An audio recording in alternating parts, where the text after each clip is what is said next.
It's been time to abolish the IRS for a long time. I've been for that since 1980. And I have advocated for a national sales tax, the elimination of the Internal Revenue Service, abolish all of the taxes that they enforce, including get rid of personal income tax and corporate income tax, interest income tax, dividend, capital gains tax, estate tax, the death tax, get rid of all of it. And in the enforcement of all of it, tax itself is a punishment. Ronald Reagan once said that what you tax, you get less of. Well, we're taxing all productivity in America. Anybody that has earnings, savings, and investment, anybody that has a profit, the federal government taxes it. And so if you punish production, you're going to get less of it. With a fair tax, with the national sales tax, eliminating the IRS and go to the national sales tax, you've taken all the tax off of productivity and you put it over on consumption. Last stop, personal consumption, not business costs and inputs, because they're expenses after all. But when you would build a new house, you would pay a sales tax on the materials and the labor. If you turn around and sold that house the next day, no sales tax because it's already collected on it once. Same with a car. And our products will be cheaper. The average cost of the embedded federal tax in everything we buy is 22%. So if you go buy a $1 widget and we pass the national sales tax, abolish the IRS, those embedded federal tax costs of payroll costs, corporate income tax costs, the other things I've talked about, that's 22%. That's 22 cents embedded out of that dollar.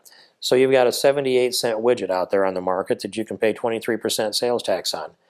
That takes a lot of the thing out of the middleman. We pay the states a tenth of 1% for the collection of it. 44 or 45 states have a sales tax. The mechanism exists with the exception of about 5 states. So we get our freedom back too.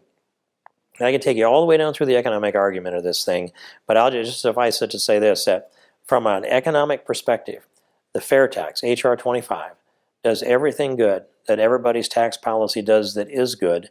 It does them all better, and it raises generations of conservatives who demand government do less and tax less because Johnny's got to put a couple of dimes up on the counter to buy his Skittles, and he's reminded every transaction, federal government's expensive.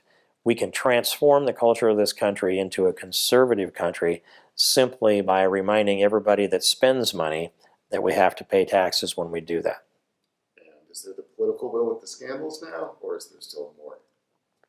It helps. The scandals actually help the argument to abolish the IRS, and yet, we're short of big long-range thinkers.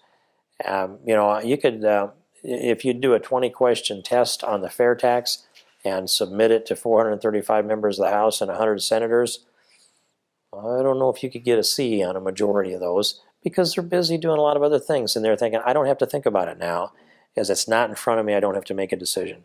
So it's, from where I sit, it's hard for me to accept the idea that they're not out there examining this policy because it's so good. But I also understand their attention span is such that their constituents need to remind them, put them in a position where they have to understand it.